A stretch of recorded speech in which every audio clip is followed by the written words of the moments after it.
Hey guys, welcome back to my channel pentest hint. और आज की इस वीडियो में हम देखने वाले हैं about the active directory. So active directory क्या है, क्या क्या इसके कंपोनेंट्स है और कंपोनेंट्स के साथ साथ में क्या क्या चीज़ें कवर्ड होती है in terms of policies, in terms of users and all. So आज की इस वीडियो में हम एक्टिव डायरेक्टरी के बारे में देखने वाले हैं फॉर द फंडामेंटल्स, और जिसमें हम लोग थ्योरी पार्ट कवर करेंगे। नेक्स्ट वीडियोस में हम लोग देखेंगे इसके प्रैक्टिकल पार्ट के अंदर। So first is what is active directory.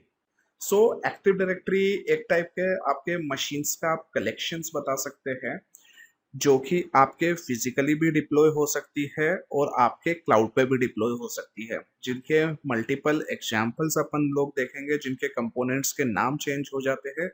उनमें भी हम लोग इसमें डिफरेंस देखने वाले हैं। सो मल्टीपल मशीन्स हो गई, आपके सर्वर आपस में कनेक्टेड होते हैं इनसाइड्स ऑफ डोमेन्स।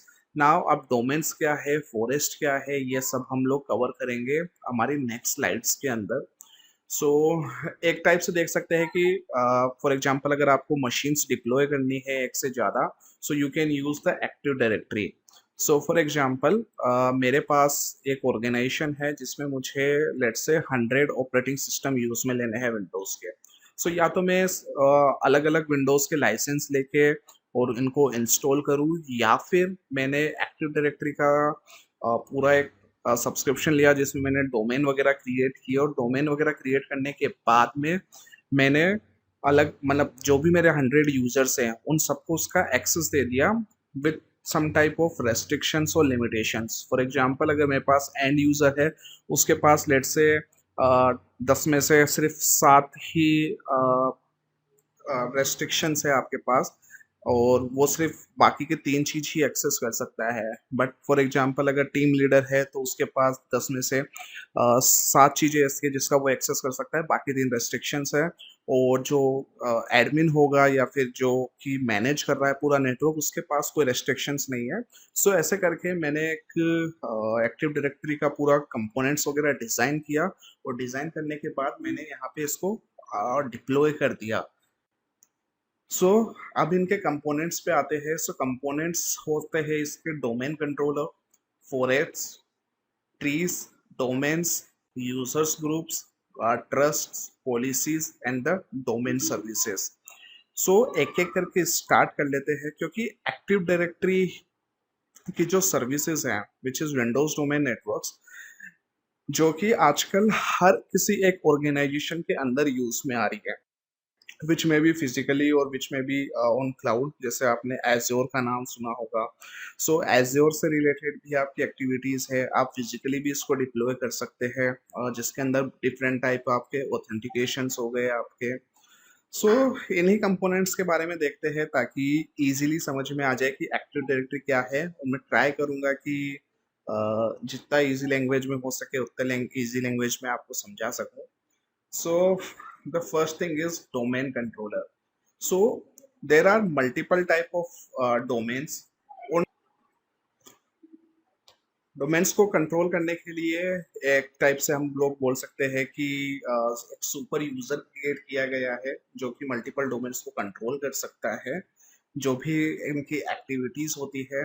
और active directory data store holds करता है उनके डेटाबेसेस को, प्रोसेस को अगर कुछ नीड होती है। सो फॉर एग्जांपल हैंडल करता है उसके ऑथेंटिकेशन को, ऑथराइजेशन सर्विसेज को, and replicate update from other domains controller in the forest, and allow करता है एडमिन एक्सेस को to manage the domain resources. And यहाँ पे एक नया वर्ड आया है which is active directory data store. Now what is active directory data store, जिसे हम शॉर्ट में एडीडीएस भी बोलते हैं।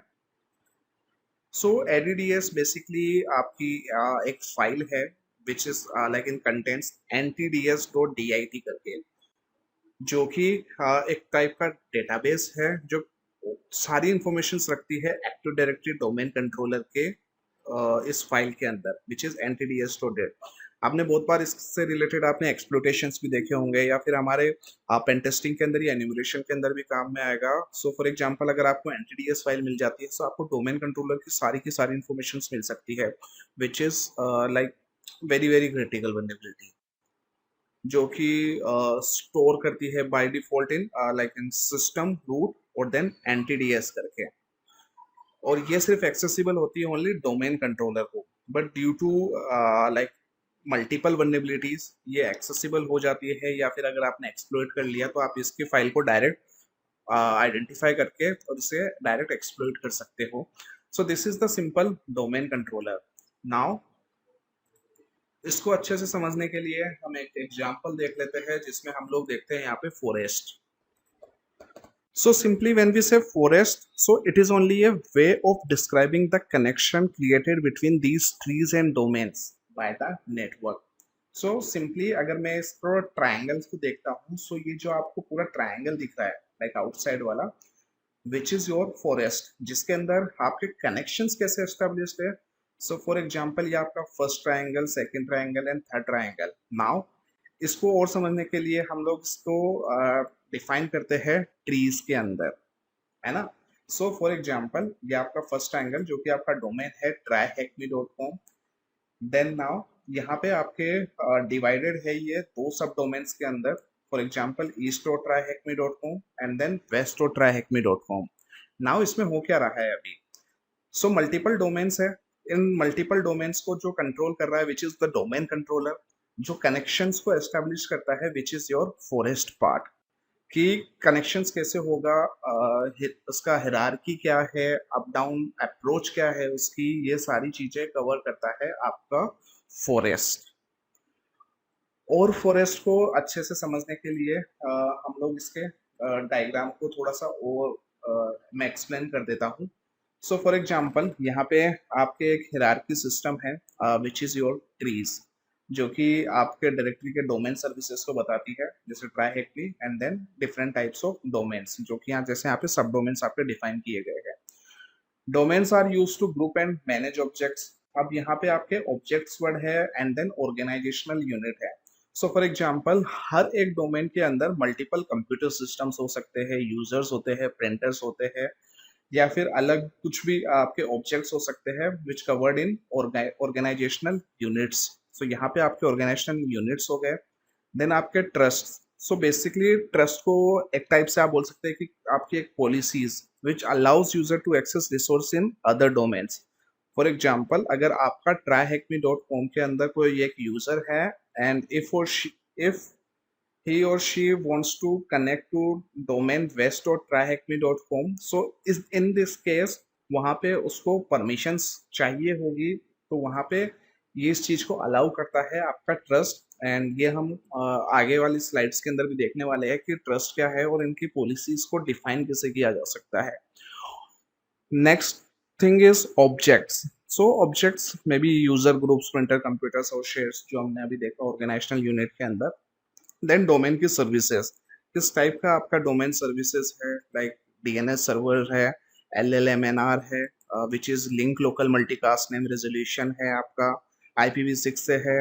देन आता है आपका डोमेन स्कीमा, जो कि आपके ऑब्जेक्ट क्रिएशंस के रूल्स बताता है। सो ऐसे करके आपका एक पूरा फॉरेस्ट क्रिएट होता है एंड जिसपे आपके ट्रीज होते हैं मल्टीपल, जो कि आपके हिरार्की को डिफाइन करते हैं। उन हर ट्रीज के अंदर आपके पास मल्टीपल ऑर्गेनाइजेशनल यूनिट्स होती है जिसको हम लोग OU बोलते हैं। एंड देन यहाँ पे जब भी कुछ एक्सेसिबिलिटी की बात आती है, सो एक्सेसिबिलिटीज के लिए पॉलिसीज डिफाइन करनी होती है which is your trust part. Then हर डोमेन की अपनी एक सर्विसेज होती है और एक स्कीमा होता है जो कि डिफाइन किया जाता है in like all control in domain controller के अंदर, जहाँ पे सुपर यूजर डोमेन कंट्रोलर इन सारी चीजों को मैनेज करके रखता है with different different types of domains. So this is the like the simple active directory structure. Now users and groups. Now what is the users and what is the groups. So active directory को दो part के अंदर create कर देते हैं। एक तो होते हैं आपके यूजर्स, जहाँ पे आप पॉलिसीज डिफाइन करते हैं as per users, and then groups, जैसे स्टार्टिंग के अंदर एग्जांपल लिया था 100 ऑफ एम्प्लॉइज का। सो अगर मैं ग्रुप्स डिफाइन करता हूँ, सो ग्रुप्स के अंदर भी आपके पास मल्टीपल एक्टिविटीज करने की परमिशंस होती है। सो वन बाय वन देखते हैं। सो first of all is users. So users हो गया आपका domain admin. So domain admin आपका हो गया आपके सुपर यूजर, जैसे लिनक्स के अंदर है आपके root user, you can say the big boss, जो कि सारी चीजें को कंट्रोल कर सकता है। कंट्रोल का जो कि लाइक डोमेन्स हो गया, कंट्रोलर हो गया, इन सबका एक्सेस होता है। The second one is service accounts can be A domain admins. इनको आप बना सकते हैं, ये आपके ऊपर होता है, क्योंकि सो यू कैन से सिर्फ डोमेन एडमिन से कम प्रिविलेज के साथ आप इनको परमिशंस दे सकते हैं फॉर द सर्विस अकाउंट्स, जो कि सिर्फ डोमेन कंट्रोल मैनेज नहीं कर पाएगा, बाकी और सारी चीजें मैनेज कर सकता है। नाउ एंड लोकल लोकल जो एडमिनिस्ट्रेटर्स होते हैं तो एक दूसरे की मशीन का एक्सेस ले सकते हैं, बट अगेन डोमेन कंट्रोलर का नहीं, क्योंकि वो सिर्फ डोमेन एडमिन ही ले सकते हैं या फिर सर्विस अकाउंट्स ही ले सकते हैं जिनके पास एक्सेस है।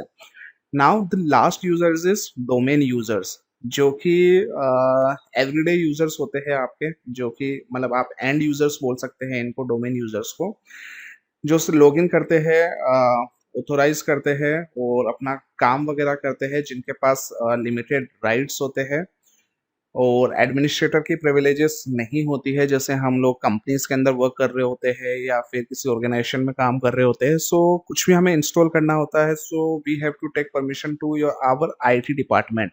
सो इस टाइप से आपके क्रिएटेड होते हैं आपके users. Now just move into the group part. So group आपके आपको इजी बना देता है किसी को भी परमिशन असाइन करने के लिए for the users and the object in the organisation.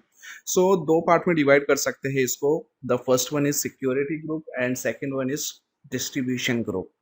So security group तो हो गया आपका जिसपे आप स्पेसिफाई कर रहे हैं परमिशंस को for many users, and distribution group हो गया जो कि आपको स्पेसिफाई करता है कि आपके ईमेल डिस्ट्रीब्यूशन लिस्ट से रिलेटेड, जहाँ पे अगर कोई अटैकर एक्सेस भी ले लेता है आपके डिस्ट्रीब्यूशन ग्रुप का, तो यहाँ पे कुछ उसको फायदा नहीं होगा, क्योंकि यहाँ पे आपके लिमिटेड परमिशंस होती है, जिसमें वो ना तो पोस्ट एक्सप्लोइटेशन कर सकता है ना और कुछ।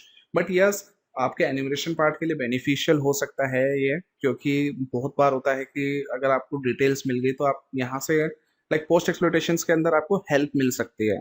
बट यस, कोई डायरेक्ट हेल्प नहीं करेगा आपको इन एक्सप्लोटेशंस, और अगर आप एक्सेस ले लेते हैं डिस्ट्रीब्यूशन ग्रुप का। बट यस, अगर आपने सिक्योरिटी ग्रुप्स का एक्सेस ले लिया, सो यहाँ पे आपको डेफिनेटली हेल्प करता है एज एन अटैकर और while performing the pen testing. So security group के अंदर ही देखते हैं कि सिक्योरिटी ग्रुप के अंदर क्या क्या होता है। सो फर्स्ट ऑफ ऑल मल्टीपल आपके ग्रुप्स होते हैं जो कि डिफॉल्ट आपके असाइंड होते हैं। सो एक एक करके चेक कर लेते हैं। सो डिफॉल्ट सिक्योरिटी ग्रुप्स होते हैं आपके, these are. So first of all like domain controllers. अब यहाँ पे आप ग्रुप क्रिएट कर सकते हो जहाँ पे आपको परमिशंस होती है। सो जब भी आप इसको डिप्लॉय करते हैं, so as a pen tester आपको सिर्फ पता होना चाहिए कि इन वर्ड का मेन क्या है और ये एक्चुअली वर्क क्या कर रहा है। क्योंकि अगर आप पॉलिसीज वगैरह पे अगर आप इन डेप्थ अपन अगर जाते हैं, सो वो एज ए एडमिनिस्ट्रेटर टाइप का आपका वर्क हो गया कि आप पॉलिसीज कैसे डिफाइन कर रहे हैं। बट हमें ये पता होना चाहिए कि अगर डीएनएस एडमिन है या फिर स्कीमा एडमिन है, सो वो सिर्फ आपके एडमिनिस्ट्रेटर्स, स्कीमा के एडमिनिस्ट्रेटर से रिलेट करती है। अगर डीएनएस एडमिन है, सो डीएनएस एडमिनिस्ट्रेटर ग्रुप का है आपका। सो आपको वर्ड्स पता होने चाहिए like domain controller, domain guest, domain users, controller, computers admins, enterprise admins, schema admins, DNS admins, DNS update proxy, जहाँ पे आपको डिस्क्रिप्शन दिया गया है, या फिर आप माइक्रोसॉफ्ट की वेबसाइट के अंदर भी यहाँ पे इसका पूरा पार्ट देख सकते हैं कि कौन सा ग्रुप के अंदर आप कैसे डिफाइन कर सकते हैं। So next is allow RODC password. Now what is RODC? So RODC होता है आपका read only domain controller. Now अगर ये वाला ग्रुप है आपका allowed RODC password replication group, so members in the group can have their password replicated to all read-only domain controller in the domain. Same चीज group policy creator owners, जहां पे members in the group can modify group policy for the domain.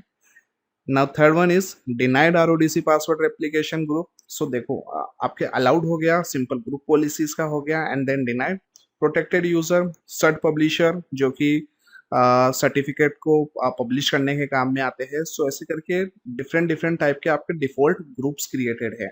Read only domain controllers, enterprise read only domain controllers, key admin, enterprise key admins, cloneable domain controllers, RS and IS server.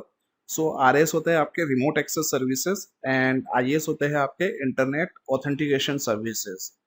सो ऐसे करके आपके पास different type of default security groups है, या इसके अलावा भी administrator policies वगैरह क्रिएट कर सकता है खुद के बेसिस पे, but these are the default. Now next slide is about the trust and policies. So trust और पॉलिसीज के बारे में हमने कंपोनेंट्स में भी देखा था और फॉरेस्ट के अंदर भी देखा था कि जो कि आपके अलाउ करती है यूजर्स को किसी का भी एक्सेस लेने के लिए, आपके ऑर्गेनाइजेशनल यूनिट्स के लिए, आपके ऑब्जेक्ट्स के लिए। सो यहाँ पे आपकी पॉलिसीज डिफाइन की जाती है, और जो आपकी पॉलिसीज है in active directory, so we can divide into two part. The first one is directional and second one is transitive. So directional आपके हो सकती है, जैसे फॉर एग्जांपल दोनों का एक एग्जांपल लेके देख लेते हैं जिसमें आप इजीली समझ सकते हो। For example we have three domains, the first one is A, second one is B and second third one is C. अब अगर मैं डायरेक्शनल ट्रस्ट की बात करता हूँ, सो डायरेक्शनल में क्या हो रहा है, for example A, domain A trust कर रहा है डोमेन बी को, and domain B non transitive trust कर रहा है डोमेन सी को। So in this case, domain A has an indirect link to the domain C through the domain B. So उसके पास direct access आता है डोमेन C का through the domain B, and domain A does not trust domain C, क्योंकि यहाँ पे आपका जो भी आपका ये जो ट्रस्ट है which is your non transitive. जबकि मैं अगर ट्रांजिटिव ट्रस्ट की बात करता हूँ, सो फॉर एग्जांपल अगर डोमेन ए ट्रस्ट कर रहा है डोमेन बी को, एंड द डोमेन बी के पास ट्रांजिटिव ट्रस्ट है डोमेन सी का, सो यहाँ पे ऑटोमेटिकली ट्रस्ट करने लग जाएगा ए से डायरेक्ट सी के अंदर। So this is the basic difference between directional and transitive. So domain की सर्विसेज है जहाँ पे ऑथेंटिकेशन आपके मल्टीपल वेज के हो सकते हैं, जैसे कि फॉर एग्जांपल आपके कर्बरोस, एंड सेकंड वन इज एनटीएलएम। सो कर्बरोस आपके डिफॉल्ट ऑथेंटिकेशन सर्विस होता है आपके एक्टिव डायरेक्टरी के अंदर, जो कि टिकट के बेसिस पे आपको ऑथेंटिकेशन करता है। यही ऑथेंटिकेशन हम लोग उसके अंदर देखेंगे फॉर एक्सप्लोइटेशन पर्पस, जहाँ पे जब भी टिकट को जनरेट किया जाता है तो आप उसको कैसे एक्सप्लोइट्स वगैरह कर सकते हैं। एंड सेकंड वन इज एनटीएलएम, जो कि अपना डिफॉल्ट विंडोज का ऑथेंटिकेशन प्रोटोकॉल होता है, जो कि जैसे हम लोग देखते हैं ना लिनक्स के अंदर, जहाँ पे आपके ईटीसी पासवर्ड के अंदर फाइल सेव्ड है आपके। सो ऐसे करके एनटीएलएम का एक प्रोटोकॉल है। नाउ नेक्स्ट मूव ऑन करते हैं हम लोग एडी इन क्लाउड के अंदर। सो जैसे अभी जो हमने देखा विच इज जो कि आपके फिजिकली डिप्लॉय होता है, जो उनके टर्म्स है। अगर मैं एज्योर एडी की बात करता हूँ, सो एज्योर एडी के अंदर आते हैं आपके टर्म्स थोड़ी सी चेंज हो जाती है। लाइक अगर मैं एलडेप की बात करता हूँ which is your REST APIs, NTLM become OAuth और सैमल जो कि आपकी फाइल होती है, आपकी कर्बरोस जो कि आपके ओपन आईडी है, ओयू ट्री ऑर्गेनाइजेशनल यूनिट के ट्री को, flat structure, domain and forest को टेनेंट्स, एंड ट्रस्ट को आप गेस्ट। सो थोड़े बहुत डिफरेंसेस है आपके इन क्लाउड एक्टिव डायरेक्टरी के अंदर और सिंपली आपके फिजिकल एक्टिव डायरेक्टरी के अंदर। सो आज के इस वीडियो में हम लोग इतना ही देखते हैं, क्योंकि थ्योरेटिकल पार्ट के अंदर जो कि आपके जो भी टर्म्स है वो यहाँ पे सारे के सारे कवर हो गए। नाउ नेक्स्ट वीडियोस में हम लोग देखते हैं कि कैसे आप एक्टिव डायरेक्टरी से लॉगिन करते हो। लॉगिन करने के बाद फॉर एग्जांपल आपको एंटीवायरस बाईपास करना है, आप पावर व्यू क्या है या फिर पावर शेल्स क्या है, कैसे उस पर वर्क करते हैं, which will cover in our next video. So एक एक करके हम लोग देखते हैं। So this is the basic fundamentals of Active Directory. So I hope मैंने सारी चीज़ें explain की है। If I miss something, so please आप comment box में बता सकते हैं। और अगर आपने इस वीडियो से कुछ सीखा है, so प्लीज़ कमेंट सेक्शन में बताइए। वीडियो अच्छा लगा हो प्लीज़ लाइक कीजिए एंड मिलते हैं नेक्स्ट वीडियो के अंदर जहाँ पे हम लेट ब्लॉक देखते हैं एक्टिव डायरेक्टरी के एक्सप्लोइटेशंस या फिर अट्रैक्टिव एक्टिव डायरेक्टरी।